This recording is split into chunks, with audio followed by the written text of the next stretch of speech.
All right, so it is officially recording. You probably see it says live up at the top corner. Mm-hmm.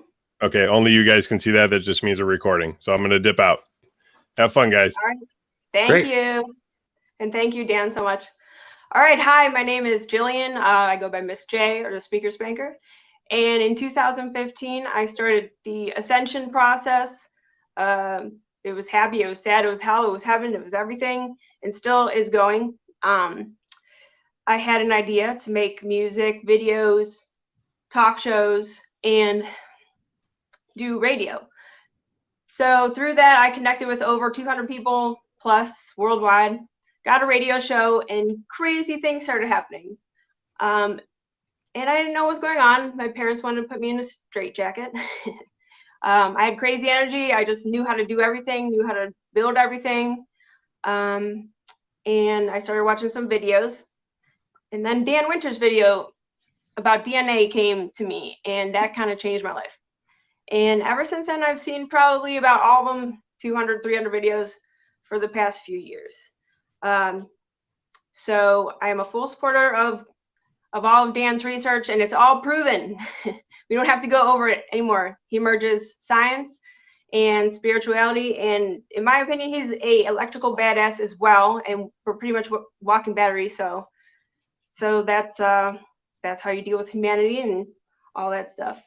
So Dan, if you would just give a brief overview of who you are and what you do. And he does a lot, and a lot of people say that you talk too fast. That's true. That is true. And I get that too. So my question is that all you got? Or can you talk faster?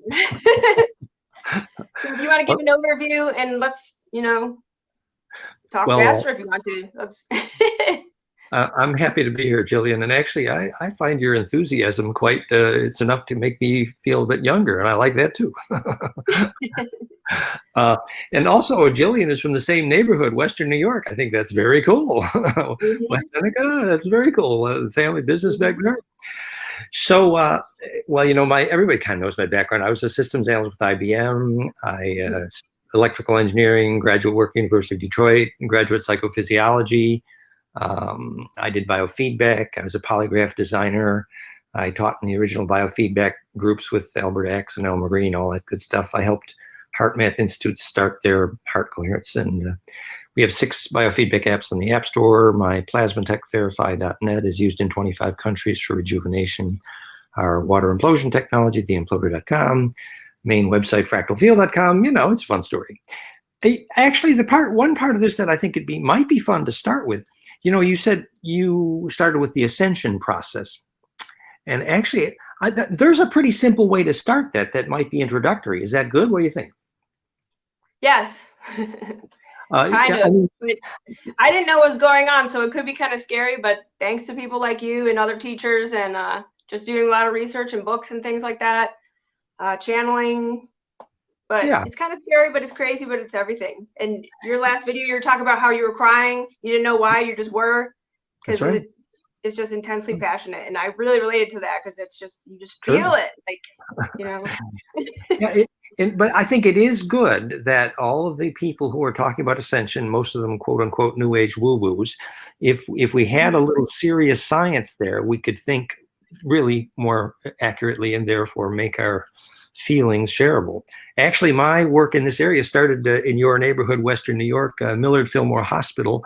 I was invited by Bruce Middendorf there to set up the polygraph in the Dent Neurological Laboratory there, the sleep research lab. And we had a film crew in from China. It's an old story, but my engineer partner there, Scott Woodward, we had a famous guy, Foster Perry. And at the moment he said, I'm sending love to the kids in China, we were doing a harmonic analysis of his EKG. And that's when I invented the word heart coherence, and why HeartMath Institute called me up and said, please come and teach us. I tried. But anyway, so we saw the harmonics in the heart become very coherent, musical, and that became my heart tuner invention, which is now iThrive.com.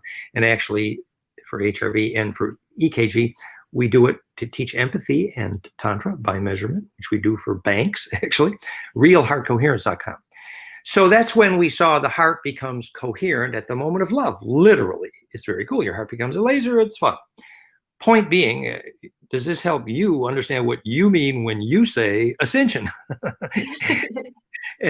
And while I was at Heart Math Institute, they wanted me to teach them their first, I taught them how to take their first EKG and how to take the spectrum analysis. Another famous guy, Glenn Ryan, was there, and I started telling him how heart coherence would affect the braiding in DNA, and that's the film you saw about braiding in DNA. And in fact, it's true. What Glenn Ryan then did by measurement was showed that when the heart becomes very coherent, that literally musically like a laser, at that moment, you can measure a relatively dramatic increase in the braid density in the DNA. The DNA goes by measuring the presence of the enzyme associated with the zipper, the braid density. And so you can prove that DNA braids in the presence. So the DNA is programmed electrically and to respond to love, basically. And so what does that have to do with ascension? So, and that's what that the film, all the article and pictures, and we could dig them up, are goldenmean.info/DNA manifesto. And that's the original article. It has all the graphics, the fun stuff. But the short story is that when that happens, which is the beginnings of bliss, when your hair stands up and all the fun stuff, your DNA is literally imploding and becoming phase coherent from the phonon long waves all the way up to the short waves. And where that becomes Kundalini is that then that coherence in the heart, we can prove by measurement, a heart rate variability coherence in the LF component Mayer wave is the spine liquid pump, which sacrocranial is proved to. You cannot be depressed if your spine liquid is pumping. And so then you have the pump going in Kundalini, the physics of bliss, et cetera, et cetera. So what is ascension? Ascension is the process where when that harmonic cascade increases in the number of harmonics included, which is the medical way to measure whether you have an immune system. It's called harmonic inclusiveness and heart rate variability. So doctors are very aware that if your heart is harmonic inclusive, that's called an immune system. It's simple. But when the harmonics cascade and become broad spectrally coherent, then you're literally ascending. Well, what does that mean? It means that the number of harmonics included in that cascade goes all the way up to the optical, actually. In fact, you can measure Kundalini in the microwave, and I've done it at enzyme diphosphate wavelength.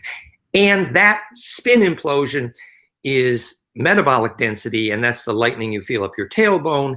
And after 30 years, I can tell you that when that lightning is happening, if it doesn't kill you, you can ask any question. You can ask any question you want, and you will get answers, because that information density is charge density. It's the same thing, and that's why I talk fast. Aren't you glad I explained why I talk fast? Totally new. Totally new. I also think in order to ascend, the ass in you needs to end. So you need to rise to that power and ascend. And you did talk about, all that you just talked about. And I wanted to tell you that, guess what? You won an award. You did win the Best Kiss Award of all time for the pine cones, kissing noses. So that's gorgeous. Yeah, congratulations. You won the best kiss of all time of all the universe. It is the best possible kiss, because when that cascade goes down your DNA, the center bond rung in that DNA is hydrogen, and I proved the radii of the hydrogen are actually golden ratio exponents of Planck, and so that is the perfect pine cone. And any physicist can tell you when the two vortex kiss nose is accurate, the two pine cones accurate at the Planck threshold, that implosion through Planck is what propagates the longitudinal EMF, sometimes called scalar or torsional, and that is the wind on which the collective unconscious and lucid dreaming, and definitely where you go when you die, and that's how you become the Ba from the Ka, and actually lucid dreaming coherent, and that is literally ascension, truly. So who will come to pick up your award? Just let us know after the show. Perfect. So romantic. Congratulations. Now I've always wondered, you keep saying you measured your Kundalini in the microwave. What exactly did you measure in the microwave? Very good question. I have ideas, but yeah. Maybe we can handle a little bit of science here. Let's turn this into a story. So my good friend Bob Dratch, who's microwave scanning could have replaced every hospital scanner with far more information density if the military hadn't stolen his tech like the US military does for the majority of patent applications in the USA. You can tell I don't like the US military too much. But anyway, so he arrived at our place with Greg Hogue, famous Metaforms in Boulder, and my friend Wendy Thacker was there from the woo-woos following Jose Argüelles around. It was a fun story. And so then he sets up his microwave scanner. Now, the microwave scanner is a microwave horn gun. And just to give you an idea that if you want to learn the physics of ceremonial magic, there is no better way than studying microwave amplifiers, because that's like why the symbols on the pyramid create the microwave that causes insects to navigate, which Phil Callahan proved. Anyway, so there he is. He's got this gold foil cross-section microwave amplifier. Now, the wavelength it happens to be tuned to measure in your spine is related to the most important molecule in the body, adenosine diphosphate to adenosine triphosphate. That is a teeter-totter bond distance. And every time the body wants to store or retrieve energy, that is the dollar bill of US energy, of energy in the body. And so that wavelength predicts a wavelength in the microwave. So if you scan for that microwave scanning, you can replace every hospital scanner on the planet with far more resolution. But of course, the military didn't want that to happen. But anyway, but what you're doing simply is scanning for metabolic density in the microwave. Now, it turns out that gizmo is the ultimate dowsing tool because the Earth grid is profoundly tuned to convey metabolic microwave, meaning DNA radio 101. So anyway, when he scanned Wendy Thacker's spine, and sure enough, he read the scan down the microwave and interpreted the history of trauma of her youth, and she was crying when he was done. And that's the beginning of understanding what's happening. So as this long wave is imploding, the phonon wave of the sacrocranial, which is heart rate variability, and the breath up your spine liquid pump, the snake charmer of Kundalini, that implodes to the metabolic density at the microwave level. And that's the beginning of understanding the physics of why, when you have intense Kundalini, you can steer some pretty big tornadoes. And I have to say, I'm pretty good at making rain. Lots of my friends will tell you. I'm not very good at stopping it, but I can often, frequently, and I understand the physics. Remember when Rolling Thunder used to say how he made rain? He took the belly of a certain black beetle, tipped it over, and tickled that belly. Do you know that the nervous system in that beetle it's fractal? And that's charge implosion. Anyway, so introduction to rainmaking 101. But so does that say something about how we measure Kundalini? What do you think? Yeah, I think that'd be a great therapy session. And is there somewhere I can get one of those microwave measurers? Walmart, something like that? Well, the U.S. military does not want to have you to have one because they think it's a threat to national security. But then they think everything's a threat to national security. So, Well, I just have my door open and welcome them with love. And if they're tracking me or anything, I will show them how to have fun. let's not pick on the poor U.S. military. You're right; they need love too. But I said love. That's a big deal. But you see, that's the beginning of understanding what's happening. So then that phonon wave going up your spine liquid, and that's what Bentov, Stalking the Wild Pendulum, my teacher on the biophysics of Kundalini. How did you get hooked up with him? Like, there's a. You're asking like, hey, my best stories. Come over. My best stories. So I was having my parents knew that I was certifiably insane when I quit IBM as a systems analyst and went off to live at the Gurdjieff School in West Virginia and learned sacred gymnastics and had intense bliss and Kundalini. And then I moved in with the Gurdjieff community in Marshfield, Massachusetts, called Windfall. And while I was living there, I did consulting at MIT in the Space Research Lab and plotted my first golden mean spiral top-down view of DNA, decagram, pentagonal, dodecahedron while there, and hung out with Bentov and actually Misha Kushi and Butchkuf. And Bentov's lab was there. And Ben Bentov, as many of you know, had a capacitive accelerometer where if you sat on it, he could measure the thrust of your heartbeat pushing down on the chair and measure the subcomponent harmonics, phase and train the liquid ventricle horns getting horny in your brain in phase with the spine liquid pump sacrocranial. And he measured all that with the capacitive accelerometer, the most sensitive ever built on the planet. It was micromotion. It's gorgeous work. Anyway, and that chart is all, you can read it all, and you actually see the graph of the sound, song Greal, song in the blood, ringing in the ear. You know, my partner knows which ancestor is telephoning by which ear is ringing, and we understand the physics. It is astral, it is ancestor memory, but it's also the phonon resonance of the liquid ventricles of the ear. It's why Lucifer and Moses have horns. And so that high frequency component of the milk sanchidan of the mouth of the snake brain feeding the bird brain, Quetzalcoatl returning that whole story.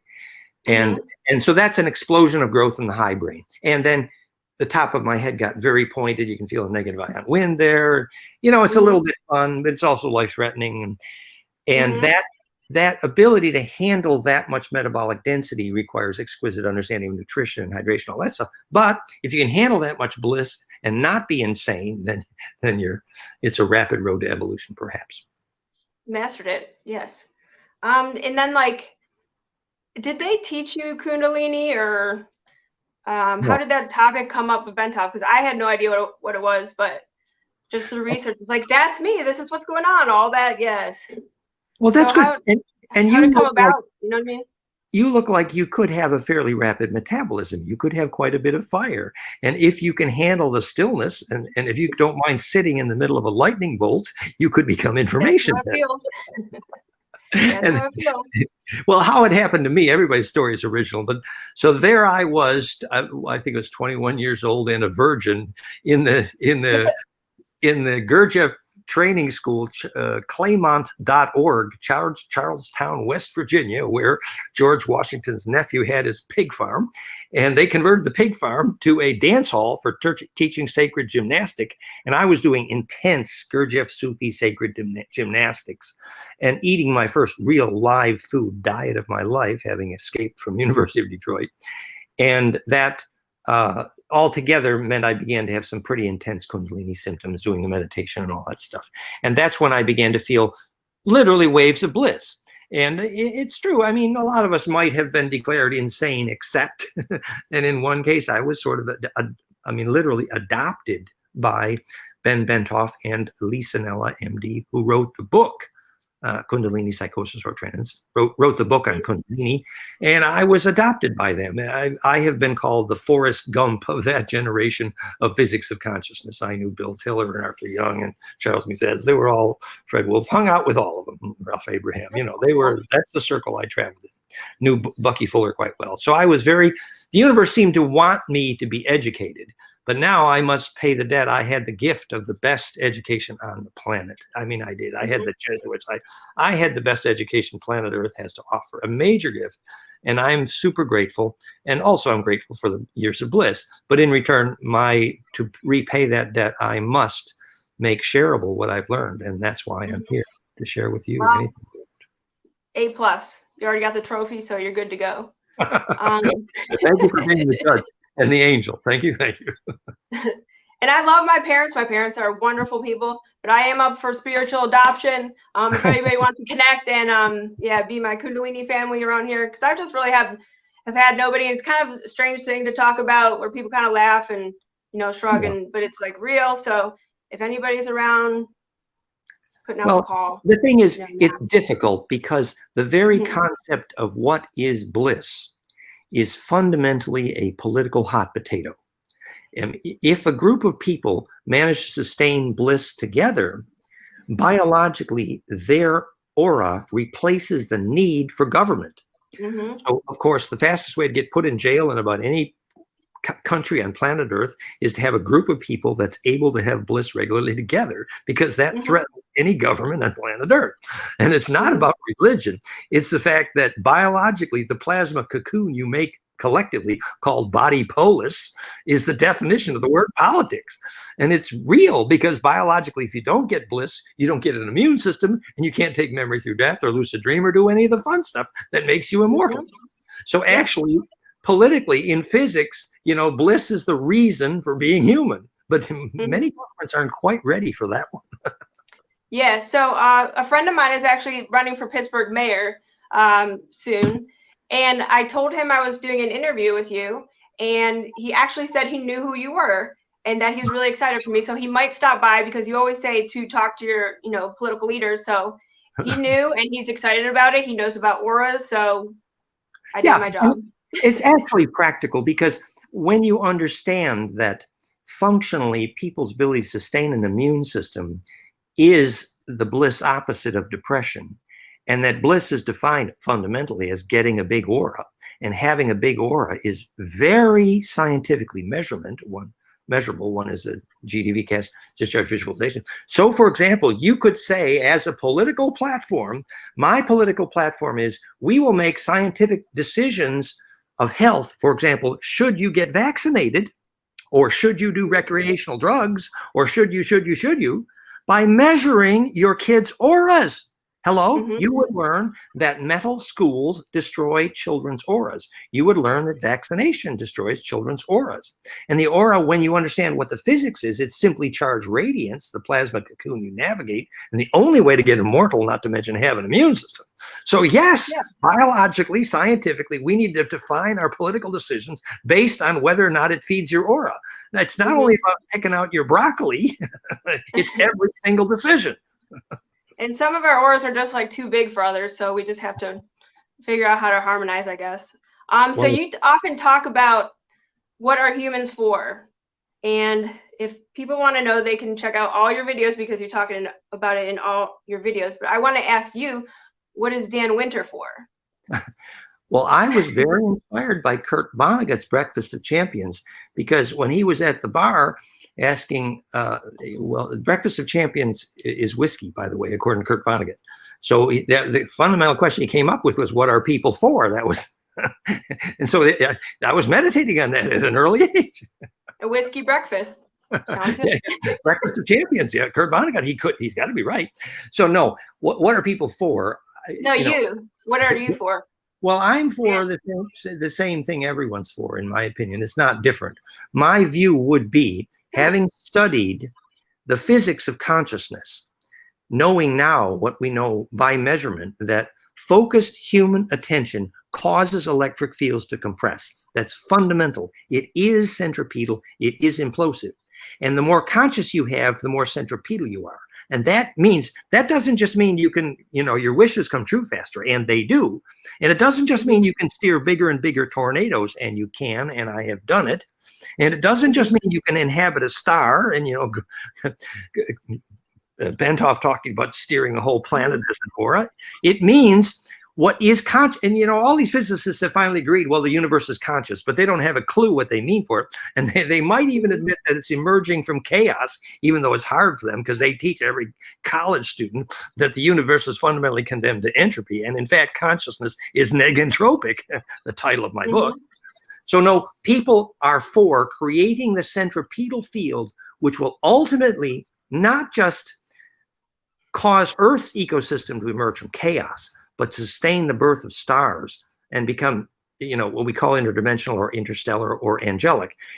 All of the plasma universe physicists, and I do mean physicists, they all now believe in angels. They all do. And they know what that is, a big plasma cloud. What they haven't figured out is why it is plasma clouds like ball lightning are so easy to talk to in telepathy.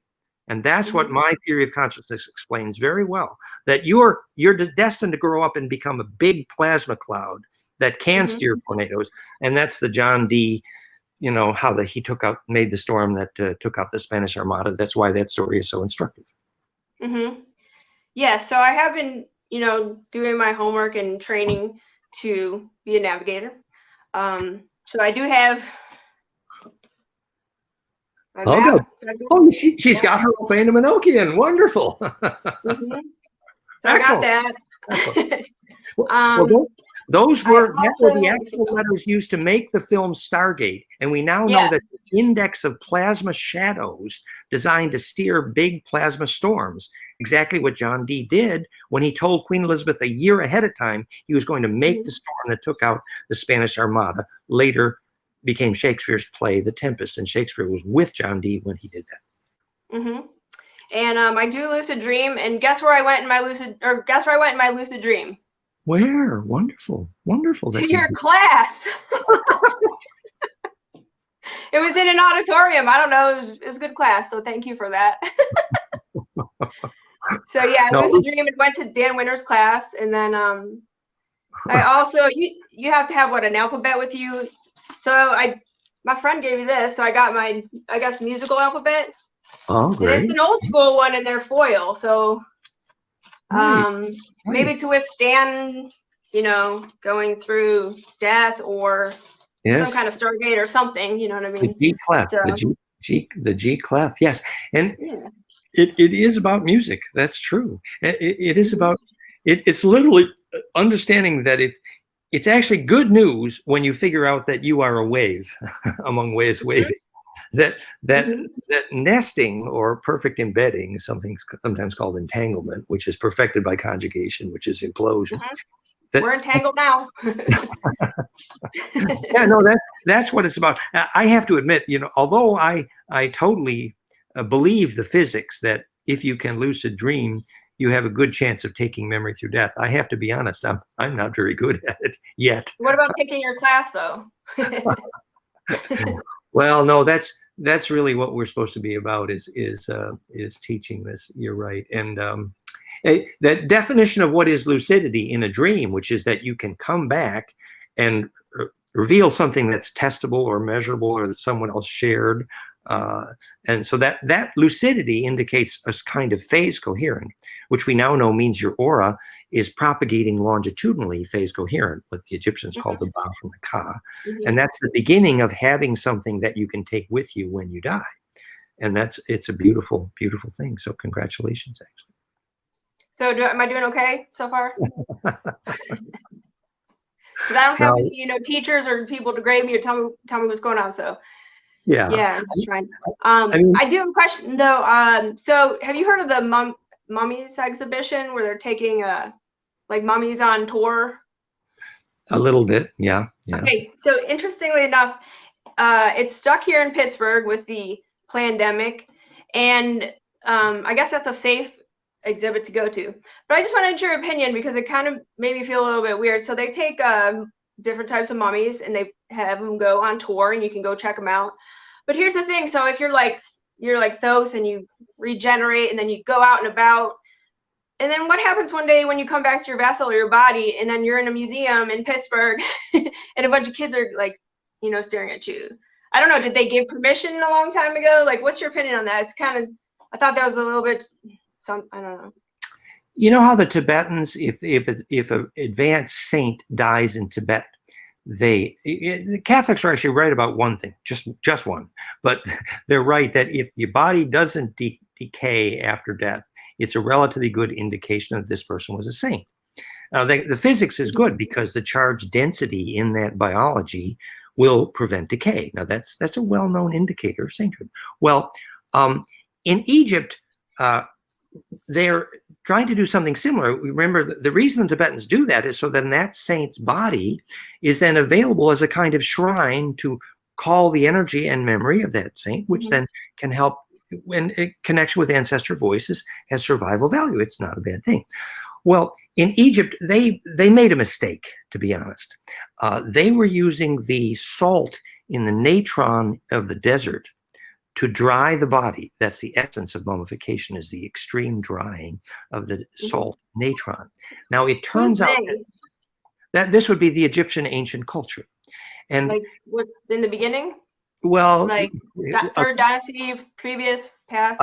A clue here would be that the name of the bloodline of all the early kings of Egypt, the name is Thutmoses, which name means sons of Thoth, Tahuti. Yes. And if you know who he was, the symbol caduceus is called phase conjugation, the chief science officer of Enki. We could go there and I could tell that story, but that's okay. But let's move on. Let's try to get to the science of mummification. I think your question. So the natron, in addition, the reason I studied this was because my good friend Vincent Bridges was emphasizing that for 300 years, mummy powder was served in every pharmacy in Europe. And I wanted to know why. And I always just assumed that all those Egyptian mummies had been addicted to eating gold powder because they did. They did figure out the reason the mummy powder was useful in every pharmacy in Europe for 3,000 years was because of the content of an Ormes amulet gold powder. But it turns out it Takes doesn't. your soul. Pardon? Takes your soul. Yeah, There's well, a trick. Don't sniff the gold powder. the gold powder can be addictive, and it can put holes in your aura. It can be very dangerous, as David Hudson figured out. But it doesn't mean that all those mummies were eating gold powder. No.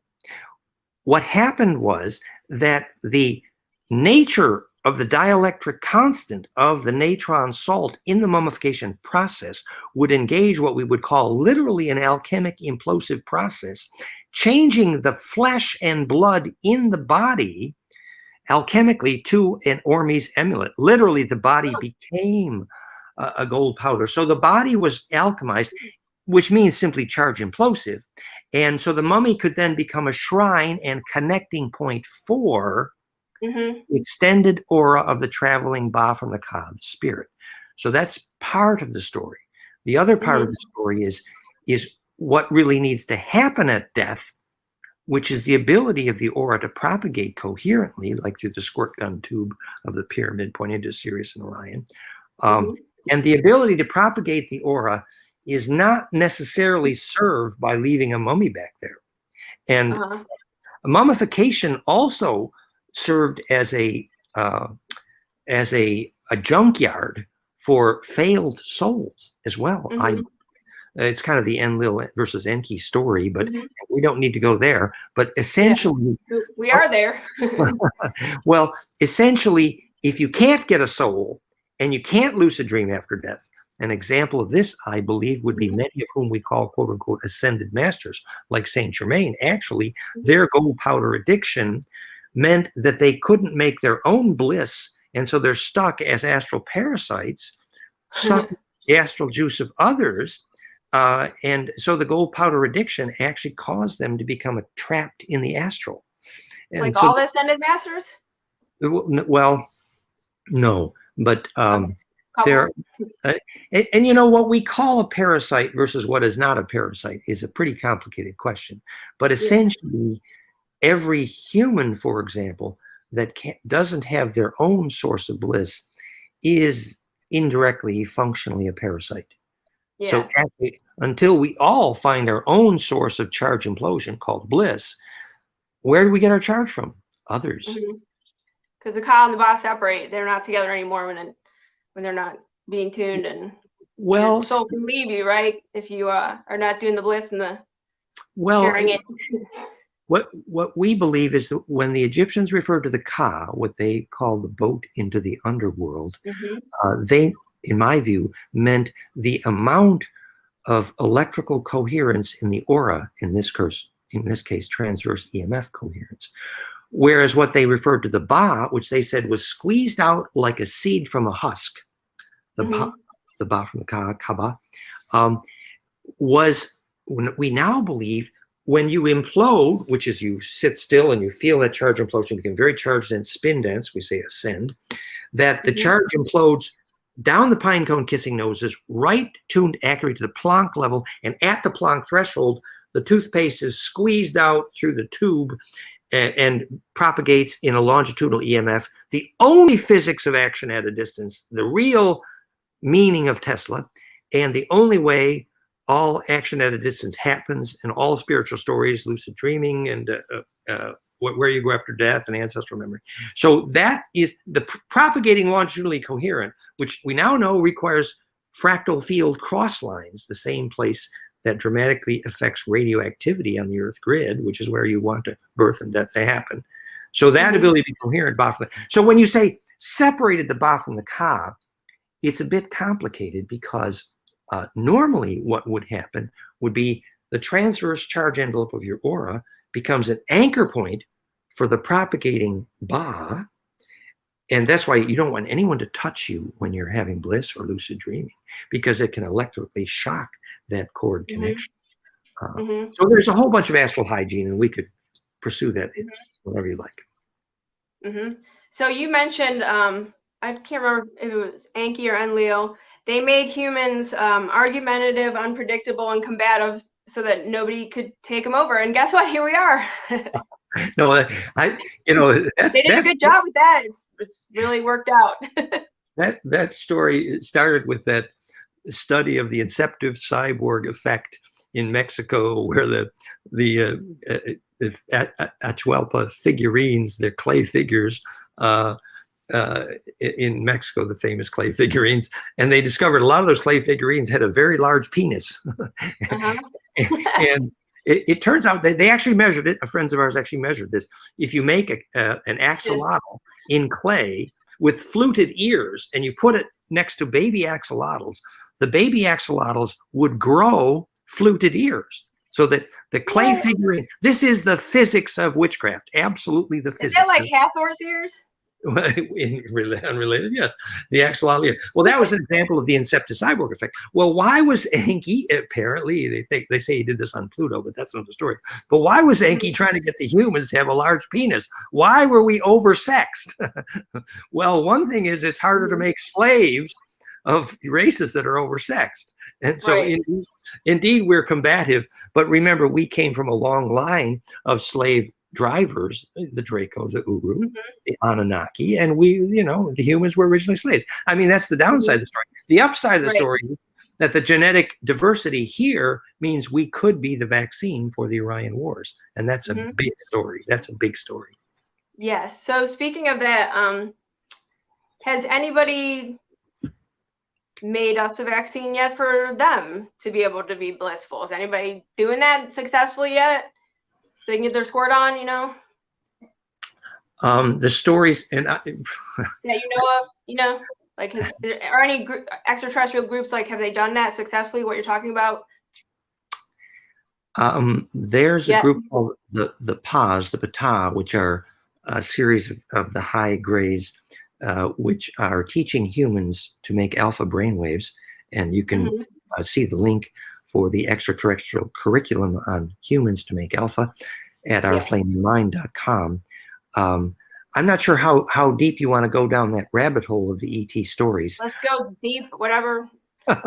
Well, I have said before. I know it, so, but I mean, you know, more insight is good. If people want to know the ET history, check out your videos. He offers a great ET history. I love it. And Hopi and Morning Sky was a good friend, and I think he did a good job relaying the Hopi perspective on that. We have a lot more recent stuff now, including some telepathic connection I've had personally with the Andromedan group, they had the big craft, the Ahab, hidden behind the moon, and they were sheltering for a while the Pleiadians, who were kicked recently out of the Planetary Federation for their aggressive behavior. But they did succeed in eliminating the majority of the underground Kingu reptilians, who are very parasitic to humans.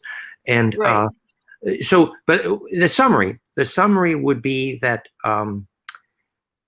a majority of the extraterrestrial races still work very hard to obey what you would call the prime directive, which is thou shalt not interfere with indigenous peoples, because you might learn from them. And that would apply to humans.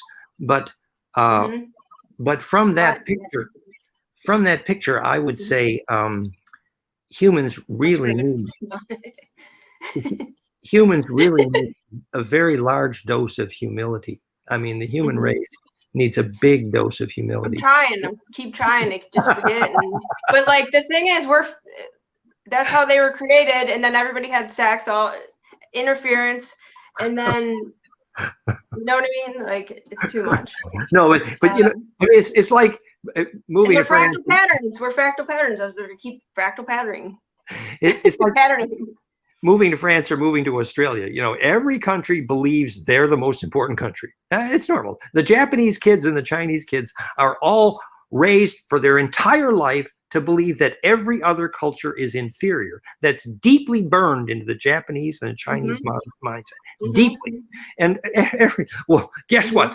Humans believe that the human race is somehow superior to something. And actually, I'm sorry to inform you. You know, there are thousands of humanoid races out there, and thousands, and in fact, the majority of those races are a lot more far advanced than this here little kindergarten, actually. But the bullet in that furnace, and I keep telling, I've been saying this for a long time, the bullet in that furnace is the fact that humans actually do have the opportunity to have some very intense bliss experiences and therefore evolve very rapidly. And that, and probably about that alone, could make the human condition interesting. Otherwise, Right. it's a little boring here, actually. Yeah, so just have fun, and then we can evolve. It sounds pretty simple to me. Yeah, And I did break down the word evolve, which is L and love backwards, and then Yeah, L is the vehicle. Yeah. You know, like, and then love. So that's all. You know, in other words, there's a lack of FUs here, a lack of fun. well, lack of, money is just a symbol for human energy well distributed, and fractal distribution is a solution to distribution and therefore economics, fractaleconomics.com, and which perfect sharing is the opposite of lack of abundance. So, but anyway, the story of the Mori is indeed that if you don't get psychokinetic, the human race is boring. Sorry. Yeah, I'm trying. Hey, I'm never gonna give up. Let's keep going for it. A great book that you recommended that talks about this and really explains the whole thing. Oh, Akhenaten. Yes. Daniel Stewart, you did good. And you see why that's interesting, because they're saying, remember, it's $1. It was $1. You've been everything really that tells you everything about the world, $1. You did your homework. It's really cool. No, you see, they're explaining that the Syrians conducted a genetic experiment over hundreds of years to produce Akhenaten. And remember that Tutankhamun is literally, historically, as Lawrence Gardner proved, the Tutankhamun story becomes the biggest part of the origin of the Jesus myth. The righteous priest origin of the Essenes is right out of Akhenaten, who was a gold powder cook. So why? And that's the reason. The reason I liked that book was because I then understood what happened to me, which is that I was there in Egypt, and I fainted. I swooned in the gold sarcophagus of Tutankhamun. We had some good parties back then, though. So say again? Sorry? I said we had some good parties back then. You probably did faint. Plus, you were probably trying to do that challenge where they bury you in the sarcophagus, and And then I laid down in the sarcophagus, and the lights went out by coincidence at that moment in the Great Pyramid, actually. And one of the visions I had was of the demands by the Amun priests that Tutankhamun's body was being used as a rainmaker. And it took me years to figure that out, but I did actually. But first of all, I had discovered that I was something of a there's some various people can make, but I'm a rainmaker. Well, the physics was, if you read The Willed Mutation of the Species by Sat Prem, that after a couple thousand years of every generation of pharaoh knows they will get fired if they can't bring the rain. It's very simple. As a pharaoh, your most important job is to bring the rain. If you can't do it, you get fired. Every pharaoh knew that. And after how many generations? Hundreds. Tutankhamun was born with the kind of blood it takes to make rain. And if you read goldenmean.info/rain, you learn the physics. The angle of the cone capacity that is most effective for rainmaking, and Trevor Constable for Reiki and weather engineering on the high seas, is a 60-degree cone capacitor, which is charge implosive. It's a rainmaker. And that's what happens in blood. So Tutankhamun's story as a genetic experiment is beautifully worked out. And I'm not saying I'm a reincarnation of Tutankhamun. I'm sure there's thousands of people. Okay, you probably are. Well, I think there's many people that have a fragment of the soul memory, as probably do I. But if we inhabit that memory and put it to work and make it serve, then we can catch a bigger piece of that memory. Right. So yeah, check this book out because it really helped me explain, or it helped explain a lot of things. And the fact that the pyramids, if you look at them, they're a reminder that greater things are possible.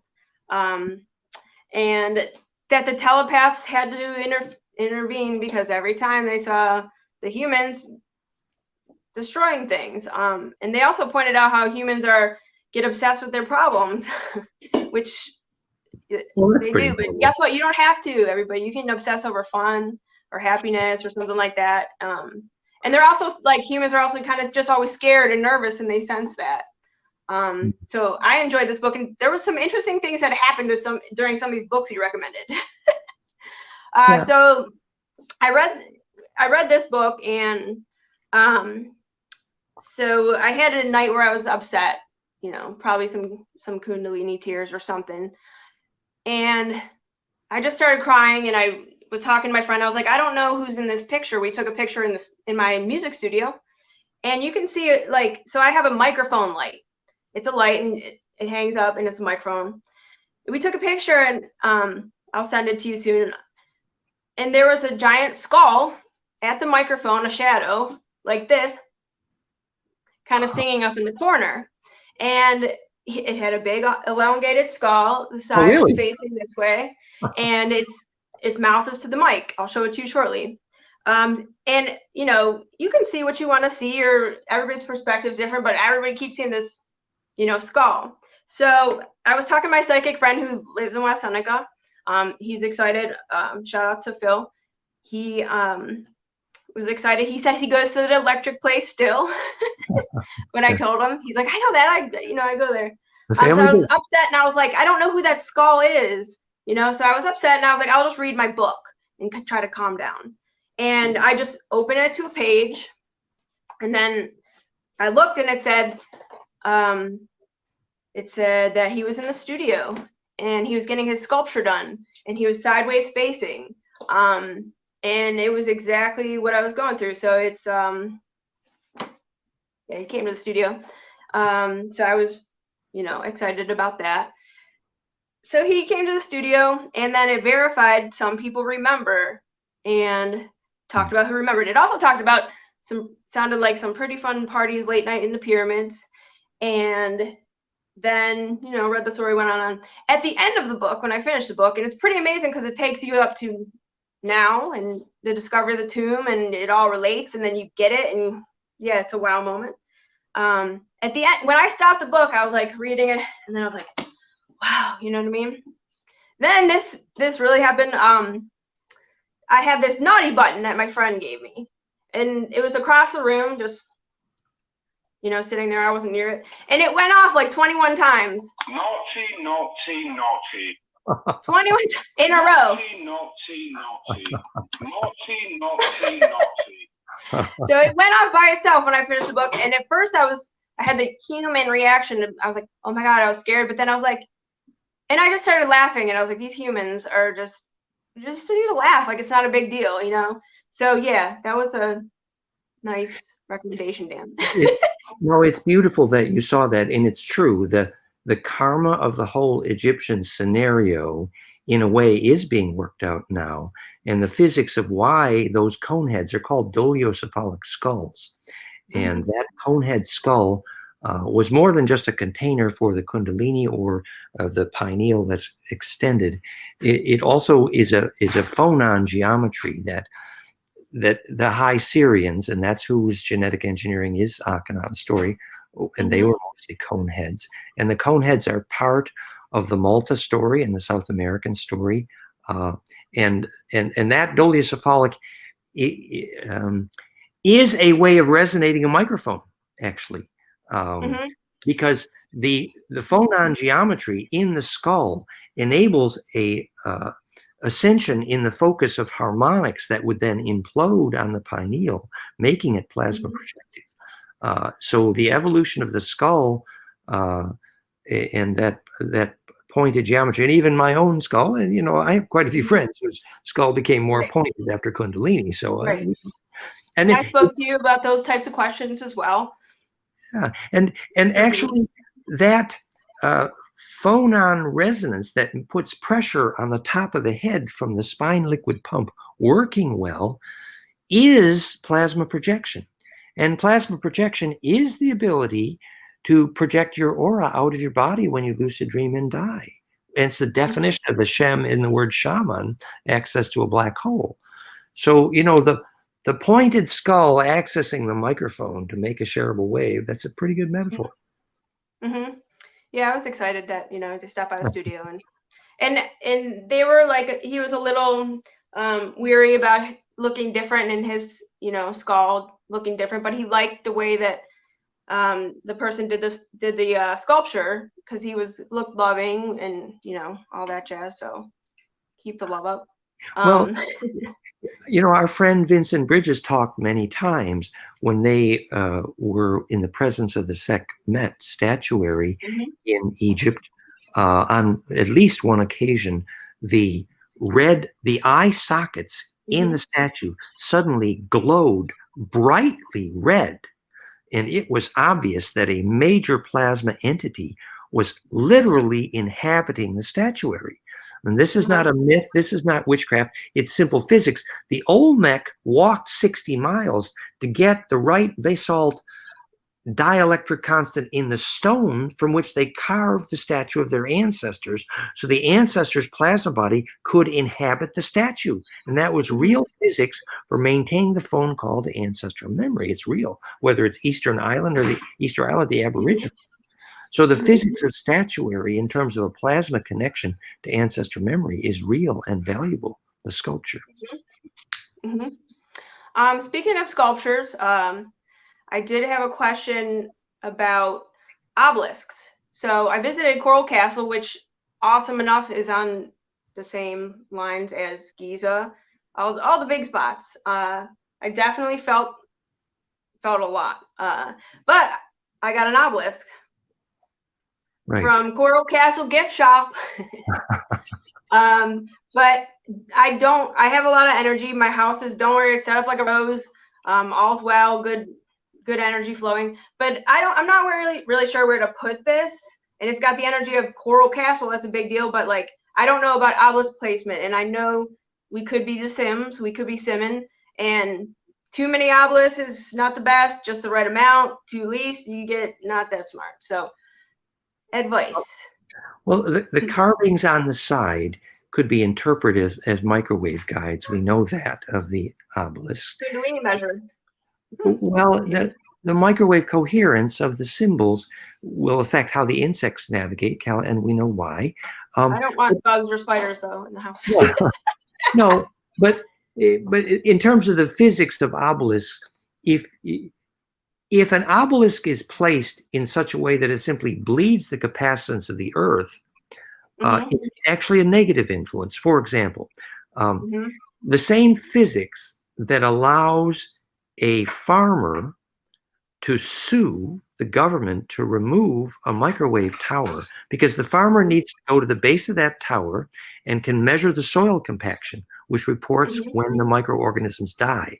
So the farmer can very cheaply prove that that microwave tower killed the soil. It's very cheap proof that stands up in court, and you can cause the government to be forced to remove that microwave. Well, the same physics allows you to sue the government because of your church steeple. The sharp point can bleed the capacitance of your land. On the other hand, and this is the difference between the onion churches, which are fractal of the East, and the sharp point steep of the Western churches, which are a little bit more male dominated, that if you study how moxibustion works, the needles you place in your skin during acupuncture, like those needles, they can serve a very useful purpose, which is to restore a conductive geometry to a symmetry grid. So actually, if you placed the dolmen or the obelisks at magnetic crosses intelligently, and so when you place one dolmen at a random point, suddenly you're going to have this charge squirting up in the air, and the earth is bleeding. That's my concern. I want to make it right. But if you were to take that same point and install a couple of dozen of them on magnetic line crossings and make a beautiful labyrinth pattern of a living body, then suddenly that plasma squirting upwards is making a larger body. And that can be a beautiful thing. So whether it's the same as saying whether the blood of the earth is bleeding or whether the blood of the earth is making a larger body depends on restoring symmetry with the array. Is it fractal? So kitchen, bedroom, roof, backyard. I don't know. What do you think? Well, in moxibustion, if you study acupuncture, you're going to a place where circulation is needed, but circulation is weak there, and you put a needle Oh, okay. there, Okay. and you increase the circulation, and that can be very functional. On the I other have hand, some strong magnetic corners, so not there. yeah, well, probably your house has a bit too much metal and electrosmog, but if you can find an open field somewhere. So I'm at the top of, I'm 1,200 feet above sea level, which does that affect my grounding? Like that's where I live. But I'm at the top of a mountain, so that's good. There's woods across the way. Oh, that's There's good. a weird vortex because they tried to hook up my security system, and even they couldn't get a signal first. But I think it's me. But what can you do? But yeah, Well, it's a different place. well, But I don't know.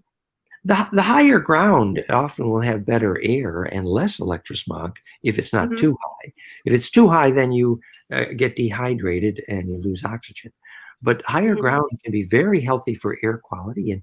And you're right, a magnetic vortex there could be very useful. Remember the cozy red mirrors, they wouldn't make their military quality telepathy if they weren't at magnetic line crosses. So if you have a magnetic cross point vortex there, the DNA radio is going to work better. And an array of dolmen, of the points could be functional if it's the old story. If you made the map of your bed and your backyard and your city and it looks like a rose, then you're on the right track. Yeah, that's all done. That's all good to go. Yeah. And there's water main breaks in front of my house all the time too. So. Oh yeah, well, And I like the aquifer underneath Coral Castle. That was really, really cool. Well, yeah, his name was Ed Lead Scalman, and he used 12 strong magnets in a rotating array. And for those people who happen to know why an object falls to the ground, will know how that could make gravity, actually. So rotating 12 magnets with the right angle of concavity to make a vortex is the beginning of how rotating conjugators make gravity in the beginning. And that is how he floated those stones. Cool. I do collect old speakers. So I've got about 4 big magnets. So get what, 8 more? And that's what we put in our imploder technology is 8 super magnets, and we conjugate so you have opposing flux lines with pine cones kissing noses and implode the magnetics, and the magic in water is very powerful. Theimploder.com. Okay, awesome.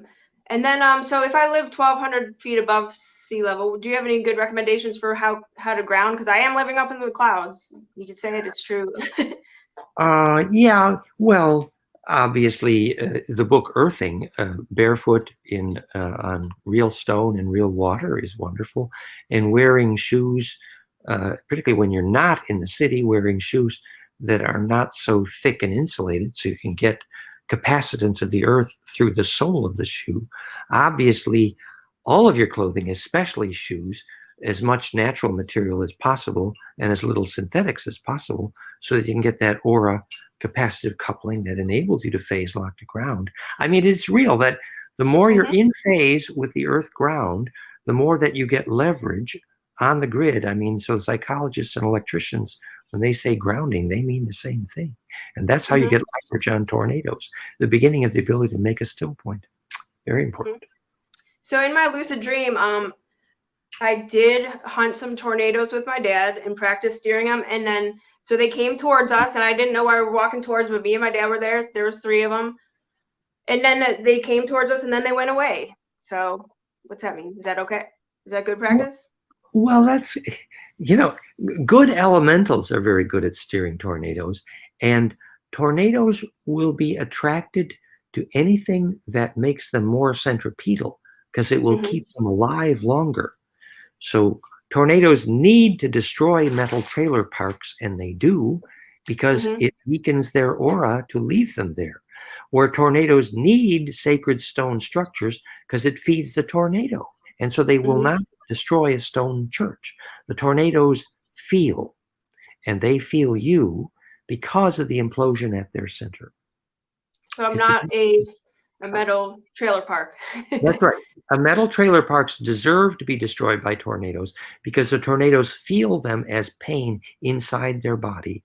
And that pain is defined as pain is always defined by capacitance, which is bleeding charge due to broken fractality and broken compression. Okay, yay. So that's good. That's good news. So 50 hertz. Let's talk about that. And question about 50 hertz, because I know you're going to say a lot because it's awesome. Is there anything in nature that makes 50 hertz naturally? Because I know you say there's organic sounds, and then there's also electronic sounds for the hertz. So I DJ, I do music. I got 50 hertz. But is there anything like a tree that makes that sound, or It's a story we've told a few times, but basically, first we discovered that the carbon nano industry, which is the most disruptive and beautiful technology on the planet to make carbon grow like a flower into fullerene, cannot grow in 60 cycle and grows beautiful in 50 cycle. And 50 cycle is the most common frequency mentioned in all of cancer healing medical literature.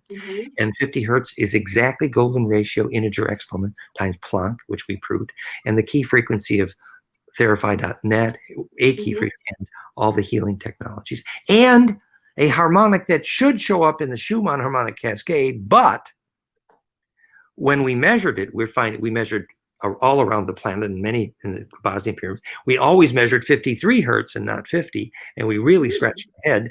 But then we figured out that the theoretical implosive Schumann should be about 7.28 hertz, but the actual Schumann frequency is 7.8 hertz. Because of the time it takes to bounce around the ionosphere and the circumference of the Earth. That's what Schumann is, that resonance. But, so the reason we measured 53 hertz is if you make golden ratio exponents of 7.8 and 7.2, you end up 53 instead of 50. Whereas we now believe the frequency fence, the nuclear generators in the moon that were set up to quarantine the Draco, was generating 50 hertz, actually. And what that does is, because the harmonic cascade of the Earth determines the ability of implosion to work. And not only does that determine whether the local stargates work, because they have to be implosive, obviously, but it also affects how many people are lucid dreaming. And people are explosively now discovering the ability to lucid dream better. And people with coherent emotion, shareable waves, pure intention, not full of anger, they become lucid dreaming coherent. Those who have too much anger go insane faster. So and it's happening everywhere now. Yeah, so that, which is what's called the rapture in the Bible. And we told this story before, but it's a simple story that the reason the guns will melt during the rapture, it's true that metal will heat too fast because it's got the wrong dielectric constant during charge implosion. And the rapture is charge implosion. And yes, the ancestors will emerge from their graves, and we understand physics. And so, the ridiculous fundamental books called The Left Behind, you do not want to be left behind at the time of the rapture. It's actually simple electrical engineering. It's about whether you can propagate your aura coherently. And the same way you prepare for bliss and birth and death is you get all of your ideas serving the collective, and you do not need secrets. And then you can withstand compression, and then you will not be left behind. So the world won't be a giant game of telephone, basically. You talked about in Buffalo when you were working as an electrician, you had to change something to from 50 to 60 hertz. Was that purposely done to hold us all down secretly, or what did you change? I remember that, and that's kind of messed up. And then you're up 50. I'm really glad somebody listened to my stories. I'm really great. So, well, here's the family business. Okay, my grandpa's family's farm. My grandpa's family was starving. My grandpa learned to fix toasters, opened the SS Electric in Western New York. Been there. So eventually they learned how to wind electric motors. And just about that time, after one of Tesla's several screw-ups, they had to do the great changeover, which is how the family business actually gained momentum, when they had to rewind every single electric motor in the city of Buffalo from 25 cycle to 60 cycle. Now, if at that point Tesla had chosen 50, then America could be part of the most important technology of healing and carbon on the planet. But no, Tesla screwed up, actually, because he didn't know that if you couldn't phase conjugate to Planck, you were making entropy instead of nega entropy. So he chose 60 hertz because he thought the convenience of the rate of rotation will make the 36 1800 RPM motors. And 50 hertz, he didn't think it'd be quite, but he was actually wrong because he didn't understand what made life. He didn't understand gravity. And so although he understood some longitudinal interferometry and could do some action at a distance, which is electric power transmission without wires, which we now know is simply longitudinal EMF coherent microwave interferometry. We understand that very well for anybody that's ready to learn science. But action at a distance defined, which Einstein called spooky because he didn't know why an object falls to the ground. So that story for me did begin in Buffalo, New York, because that was the beginning of the family business, the changeover from 25 to 60 cycle. It's true. Rewinding everything there. That's how my grandfather and then my father ran that business and my brother ran this business. It's all in the family. So can we wind it back? Fix it? Yeah. Yeah, if I'm going to set my clock back, I think I'll set it back 50 years. No. It would cost more than the gross national product of the USA for a decade to change America from 60 to 50 cycle. But actually, the people would be much more healthy if they did it. But it ain't going to happen. So, but what we can do is understand why biology needs conjugate frequencies. So that I would say the way to start that science is, it's been well measured. If you take out the fluorescent lights that are preventing your kids from having attention, and you install sunlight, you have a dramatic increase in attention span. It's simple physics. The physics is that attention is caused by implosive compression, which is caused by conjugate harmonics to Planck. So the two frequencies, the only two frequencies that make photosynthesis are exactly golden ratio to Planck, the only two colors, purple and orange. And so photosynthesis is obviously phase conjugate negentropic fractality. That's what it is. It's a motor for charging. And those frequencies create attention span measurably in your kids. So once you begin to understand what frequencies make attention, and therefore what frequencies will make a seed grow, then you could possibly invent architecture. Until then, you're idiots. I'm sorry, but that's... No, it makes sense. It makes sense to me. You proved it. I mean, it's I have a concern though. What about, okay, so there's aluminum. So we drink out of aluminum. I need my Red Bull. Like, are we drinking death, or what do we do about that? Yeah, Red Bull is actually, Vincent Bridges, who did all the John D, he was addicted to Red Bull too, and it killed it. Well, I just like it. It tastes good. It gives me energy. I don't know. I like it. If I could say, now I want to say this very gently and very diplomatically, but the kind of flame which enables sustainability in the long-term view and real negentropy has to be a long-wave flame, because the long wave has to embed in the short. Now, the nature of the flame generated by the stimulants in Red Bull, unfortunately, almost by definition, is a flash in the pan and not sustainable. And not, in other words, it's not a fire that you can maintain yourself. So I know that at your age, and I was there too, I had my bumper sticker said, "Abuse your body while you still can." And that's what I did. I'm like 38,000 years old though. I'm doing pretty good. No, I got to tell you that the stimulants in Red Bull, truly bad news. I'm sorry. I suggest But what about the aluminum? We're all drinking out of aluminum cans. What do we do here? Any drink. Also totally bad. And if you put tomato soup in an aluminum can, it will kill you. If you study the statistics, the largest aluminum manufacturing plants on the planet have the most incredible death rate. I mean, it is the worst possible karma. And it's very simple physics. Of course, it's the opposite dielectric to life. Aluminum, you touch aluminum and you can feel your aura start to die. And evil is only live spelt backwards, because it's a failure to embed. That's what evil is, which is failure to share wave. So the aluminum is evil in the sense of electrical engineering, because the bauxite, the bauxite that they started with to fuse into aluminum itself is not evil. However, when they use the high amperage electric current, it freezes those molecules exactly out of fractality. Yeah. Now, if you ever looked at the subatomic particles, as Marie Zupan, the Theosophist subatomic occult chemistry clairvoyance did, Yeah. you know those subatomic particles are impish, they're joyous, they're fun. But if you get one of those subatomic particles inside an aluminum can, they are in pain. Yeah. And the reason they're in ratio cans. well, they need something other than aluminum. They need Like what do we do? well, it's the same. It's the same. You know, obviously, gold would work pretty good. All right. Then people couldn't throw their stuff away. They'd hold on to it. Yeah, I like that. A gold can would be fabulous for the dielectric constant. It'd just be fabulous. Okay. Cool. Is there any gold left here? Or, well, the Egyptians actually made most of their gold chemically. They did, and how to do it is. I'm sure you can probably do it too, or have done it. So it's remarkably simple. It really is. But anyway, but the concept of what is a molecule in pain, one whose charge distribution has suffered the jail of isolation of charge. That's what's in that aluminum can. That's why every molecule in every aluminum, everything that we're on planet Earth, is out to kill you because we're just drinking it, all of us, all the time. I'm sorry, but you know, we got aluminum buildings, and it's a soul killer for our kids. So somebody's got to teach the science.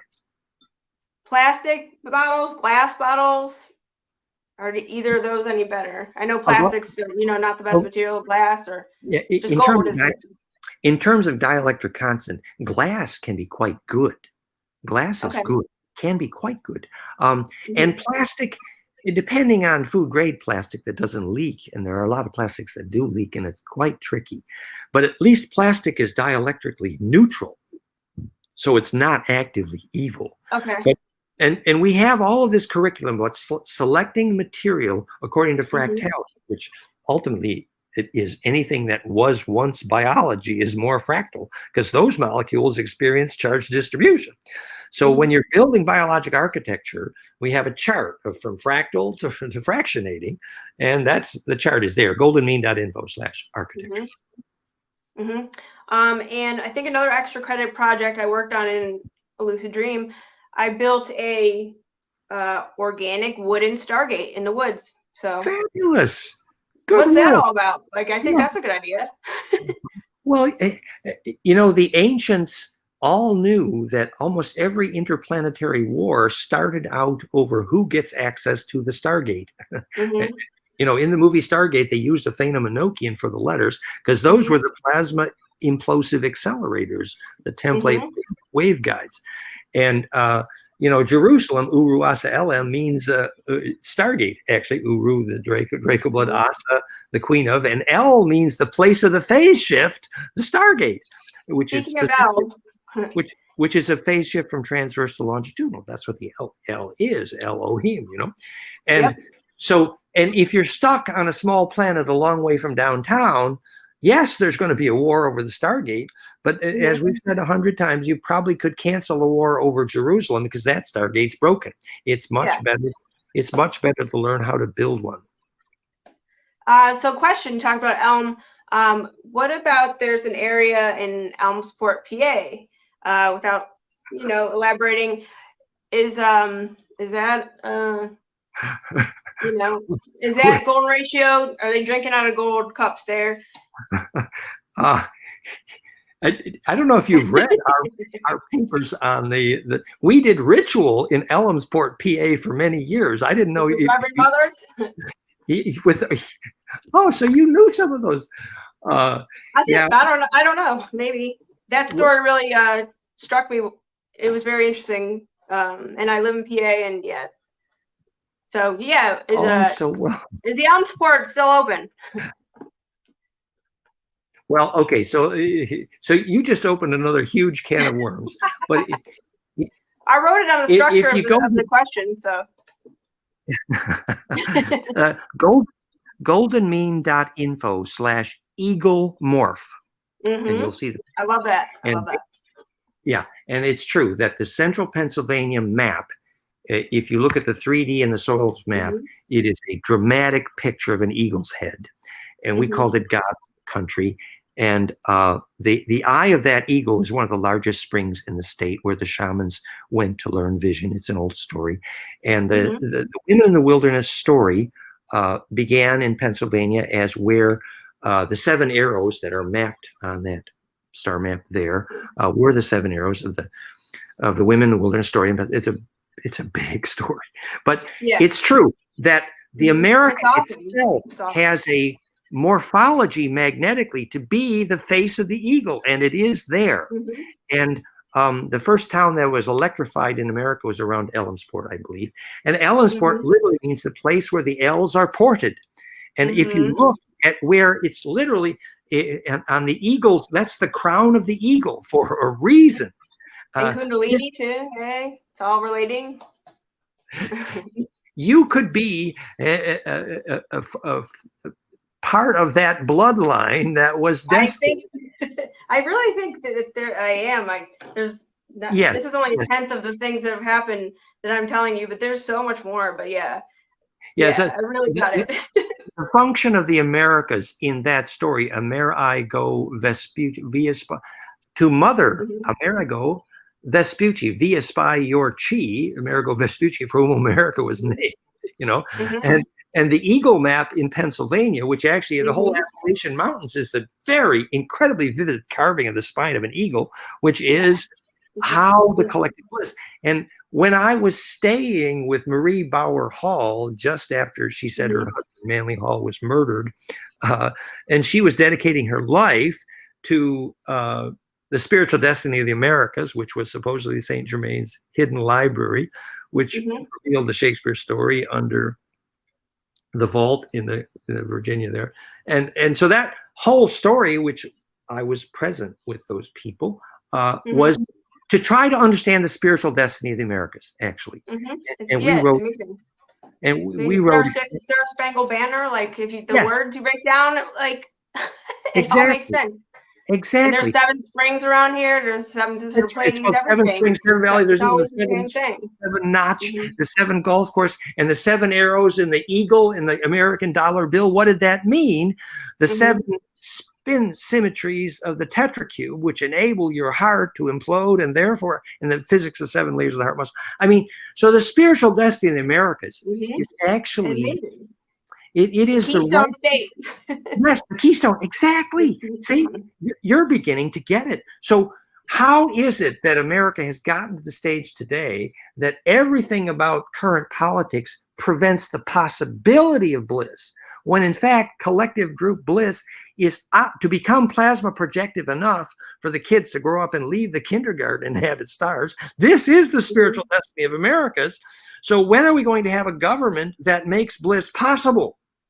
It's got, the people just have to do it, but like somebody made us combative, argumentative, sex juiced up, and so nobody could take us over. So and therefore independent, yes, and therefore free. And what we mean by freedom, actually, the ability of a charged ion, sometimes called Shion or the bloodline of John, perfect branching.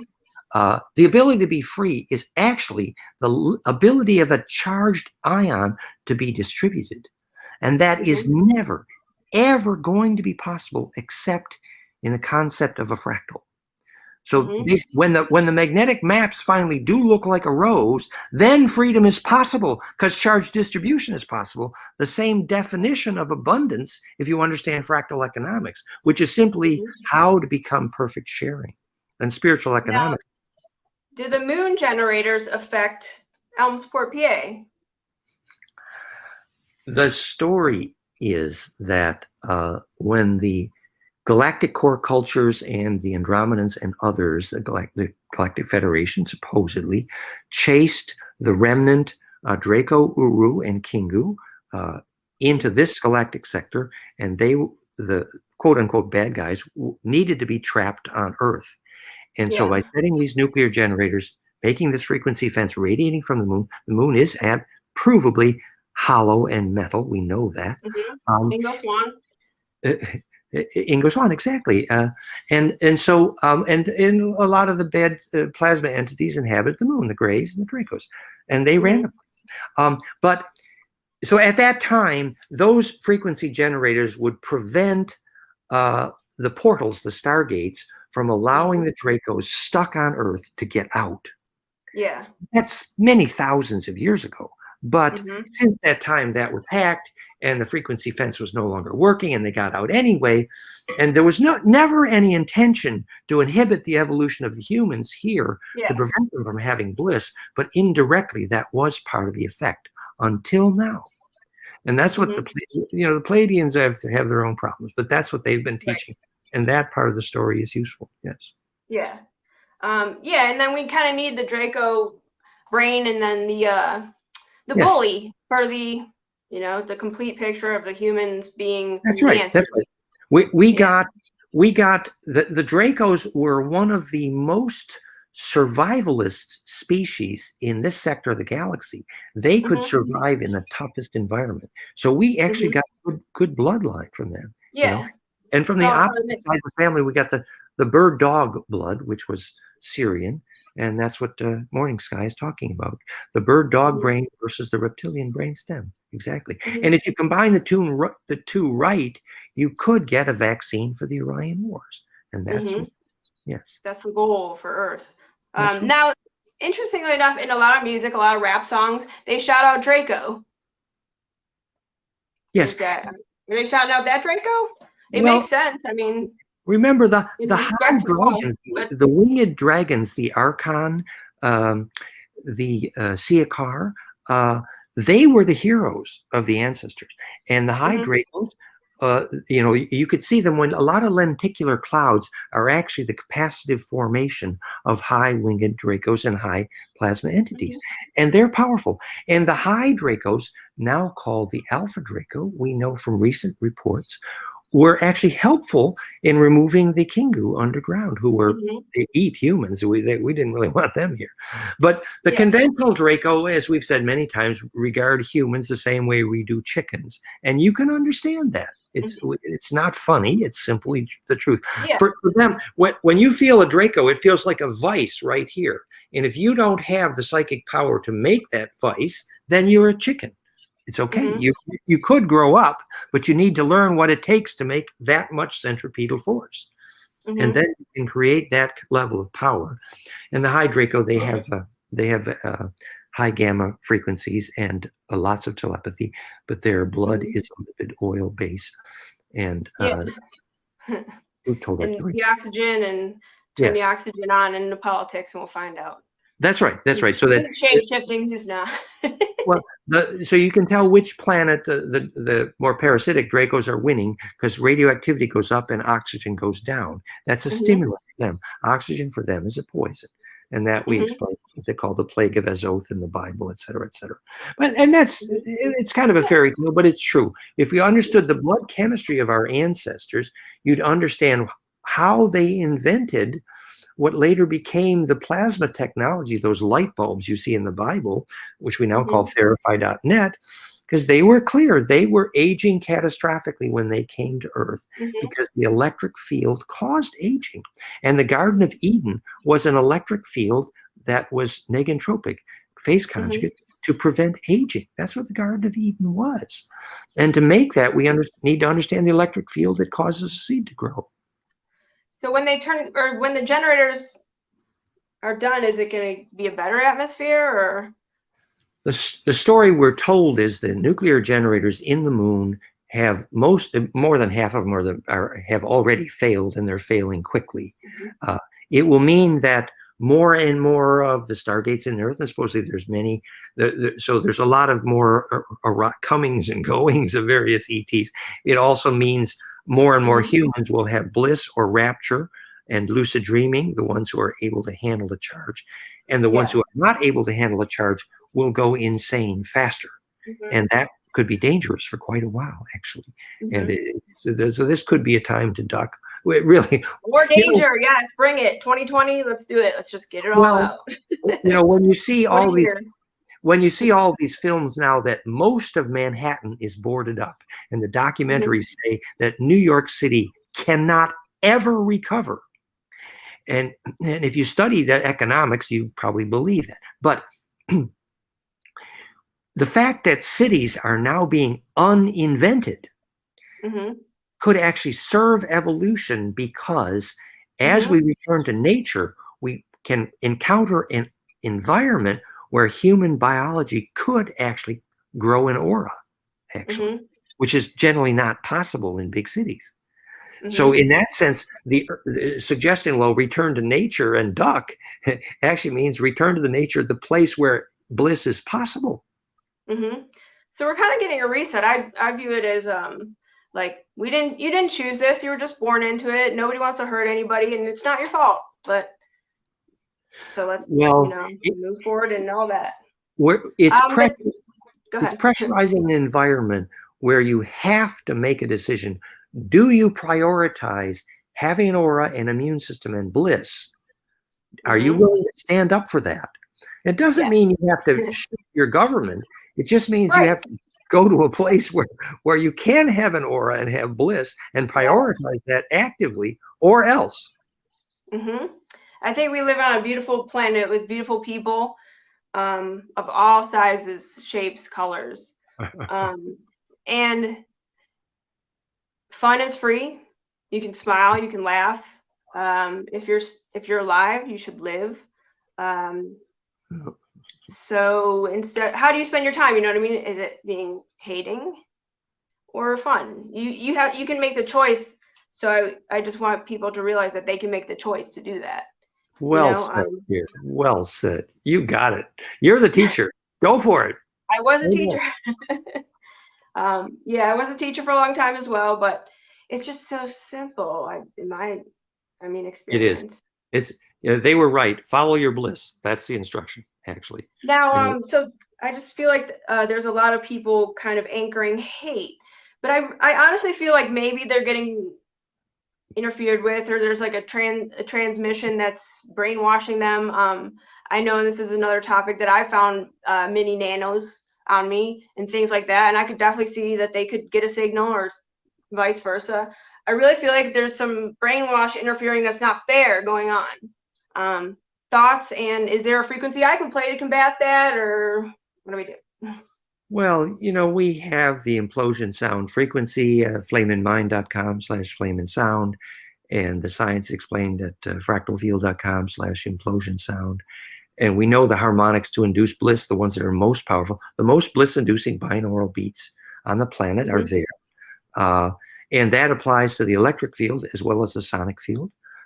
And that is teachable. And that's a beautiful and powerful thing. However, ultimately, unless you can find shelter in nature, it's going to be a little temporary.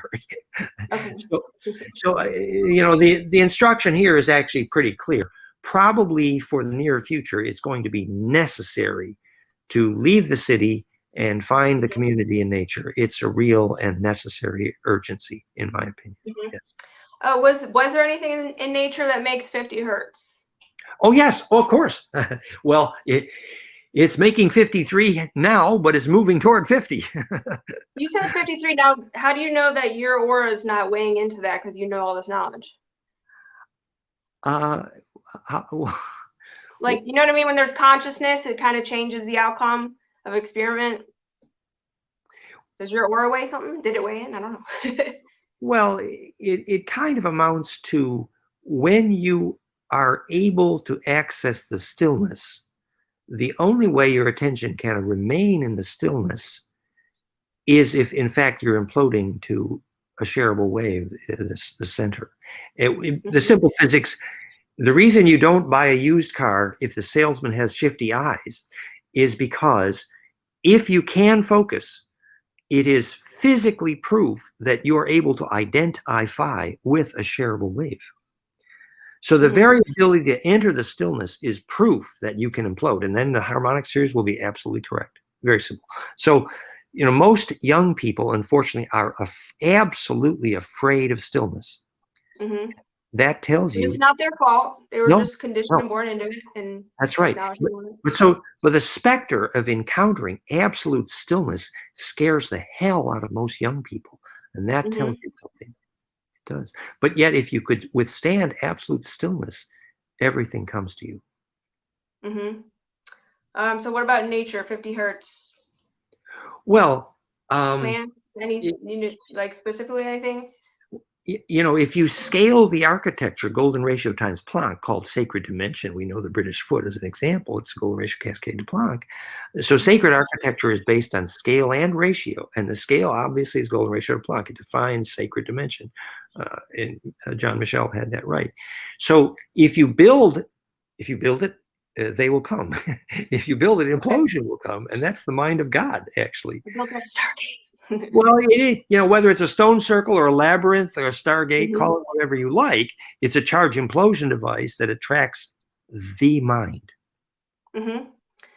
Interesting enough, I found a lot of like #1 hits for music are golden ratio composed, which that's awesome too. And what kind of music do you like? I'm just curious. What makes you blissful? Anything, any genres or whatever. I like all kinds of stuff, but I was curious about you. You know, as you grow old and crotchety, I'm not describing myself, of course, but you tend to get where you like stillness. Actually, my lady is hypersensitive to smell. I am hypersensitive to sound. So the slightest noise bothers the hell out of me. Because, interesting. Because I can hear a pin drop, you know, a mile away, just about. I can hear electric in the walls. That's right. That's right. And that's the result of Kundalini. And that means that your body has begun to implode the stillness. But at that point, there just about is no substitute for stillness. So about the only music that I actually like is, you know, children's choirs and young people singing blissfully and that sort of thing, and gentle sacred music. And unfortunately, not much else. Although I'm a classical pianist and organist by training, and Chopin was my thing, just, you know. Okay, very cool. What else was I going to say here? So that's okay. Is there any song that turns you into like a little schoolgirl? Like we're like,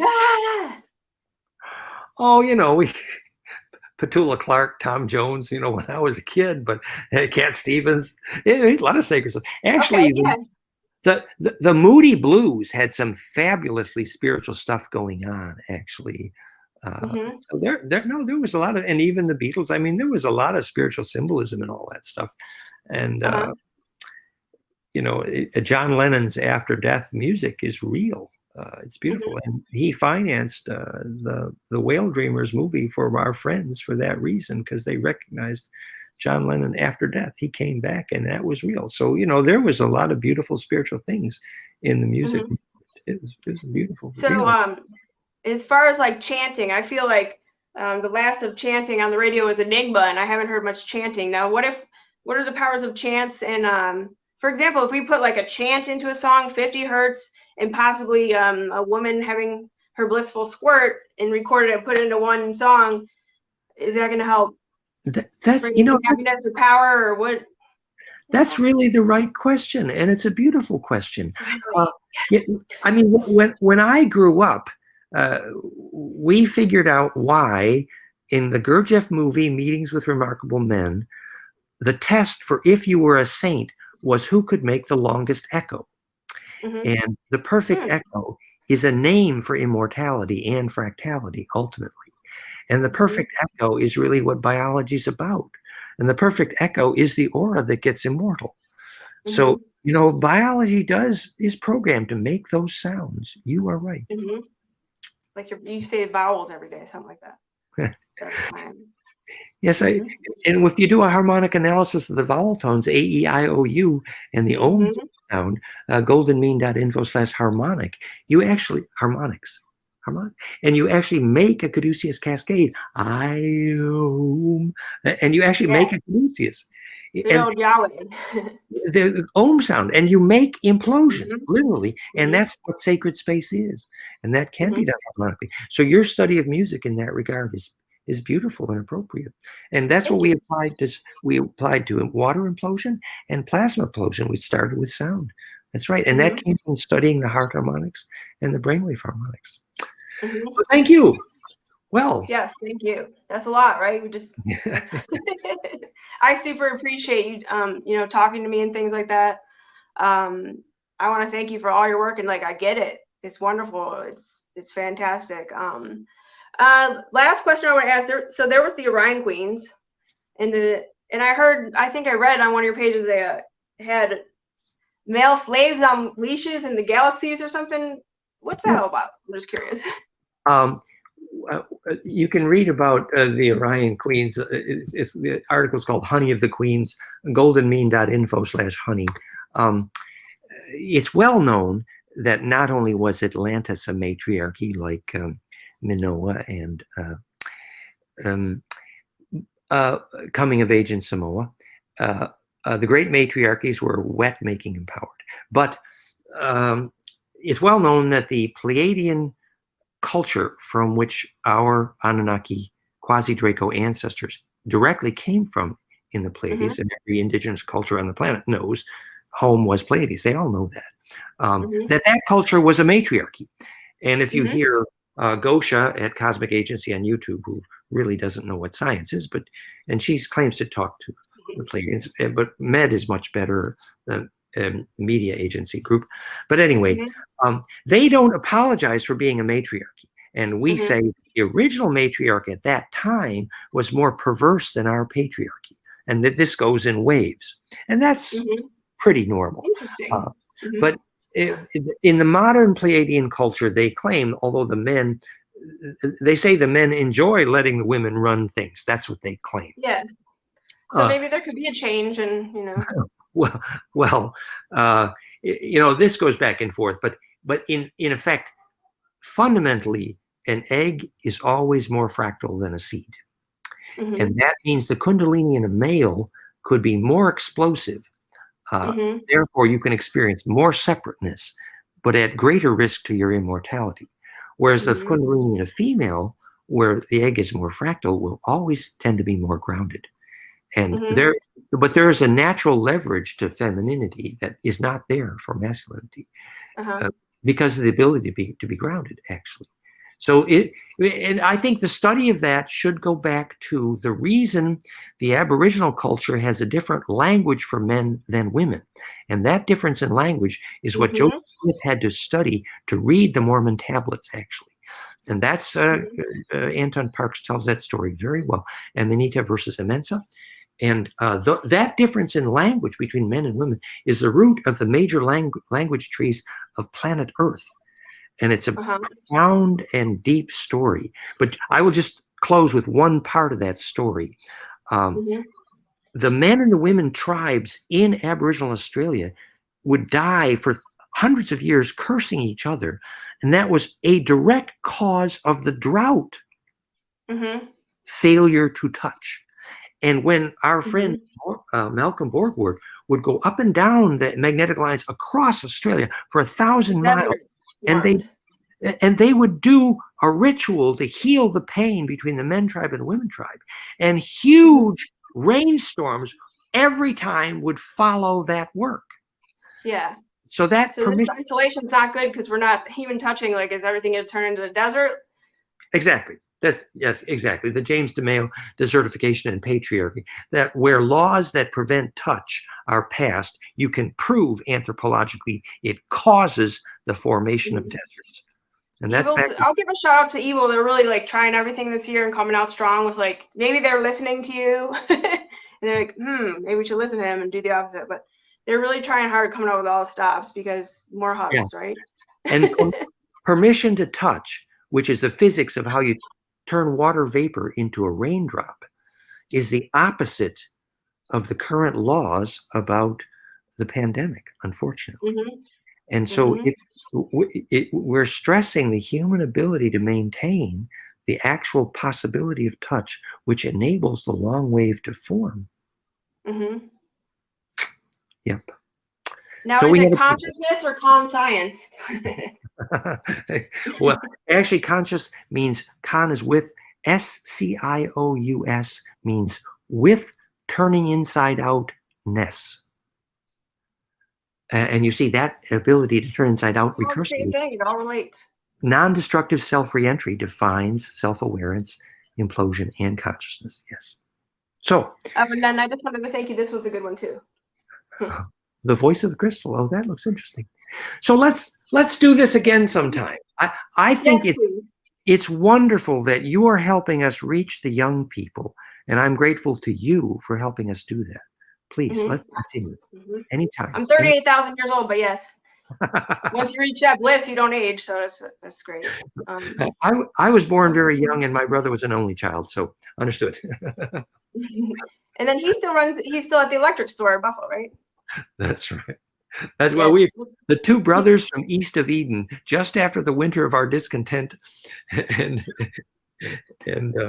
just east of Eden. We were born east of Eden. So yes, East of Eden, get it? Yes, kind of symbolic. That's the town I was born in. So thank you very much. Yes. Blessing. Thank you. Thank you very much. To be continued. Yes, I have lots of topics, and I pay attention, and thank you for all the knowledge. I really appreciate it. And my stuff is available at soundwaveradio.net. We do global radio, and I'll be mixing in some of the samples from the awesome things that you say. So I appreciate it, and may you be blessed. Thank you so much. Blessings. Thank you. Much love. We become a shareable wave. Thank you. Golden ratio and pine cones kissing noses. Thanks again, Dan. See you. Bye-bye. Bye. Bye-bye.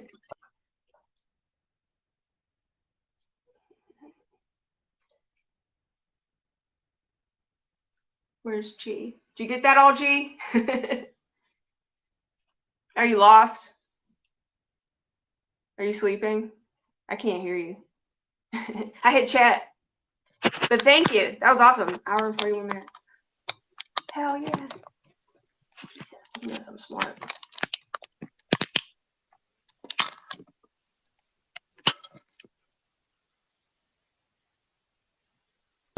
How about now? Oh, I can hear you now. Yay. Wow.